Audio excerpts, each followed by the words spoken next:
Donald Trump Jr. is calling on voters to urge moderate lawmakers, such as Democratic Senators Joe Manchin, West Virginia, and John Tester, Montana, to oppose President Biden's pick to lead the Bureau of Alcohol, Tobacco, Firearms, and Explosives, also known as the ATF.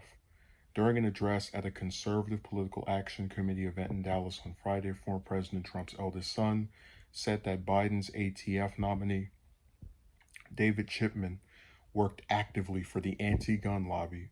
Chipman, who served for 25 years as an ATF special agent, has attracted opposition from gun rights groups due to his previous work as a policy advisor for the gun control group Giffords. Donald Trump Jr. told audience members Friday that Chipman, as head of the ATF, would infringe on your Second Amendment rights. I want all of you guys to call your senators and make sure that this guy doesn't get confirmed, he said. I want you to speak to your senators in perhaps purple states where you have Democratic senators that claim to be for the Second Amendment, he added, specifically citing Manchin and Tester, who have both vocally labeled themselves as supporter of gun rights. Asked them, are they going to nominate someone that says they're going to take your guns away, your AR-15?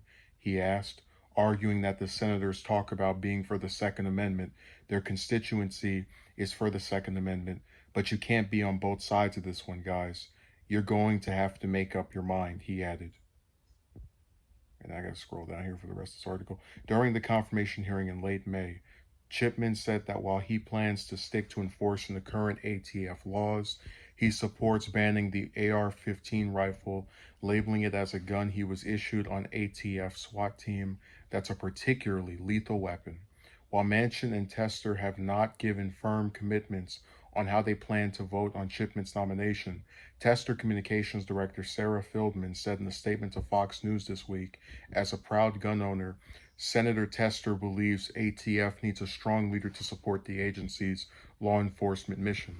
So having people that are pro a lobby get nominated and possibly confirmed for a position is nothing new.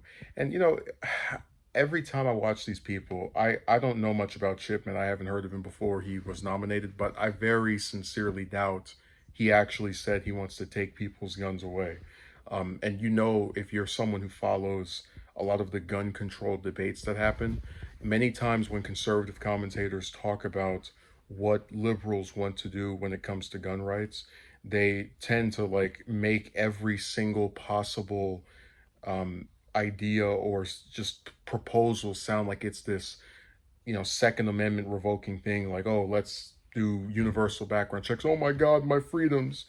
But I think he might actually get Manchin to not support this, because Manchin's been a roadblock for several things as it relates to Biden, you know, currently, whether it was with infrastructure, the voting rights bill, you know, just a lot of stuff that minimum wage increased to $15. He has stood in the way of much of it. So I think, even though I don't believe Chipman probably would be that bad or is as awful as these people are making him sound to be in terms of like this gun stealing liberal as they're sounding this often in what Trump Jr.'s remarks were, I do believe, based off of how Manchin has acted, that he's likely to oppose Chipman. And again, I hope I'm wrong, because he doesn't sound like someone who, you know, is going to be any worse than the people that the Republicans would put in if they had the chance.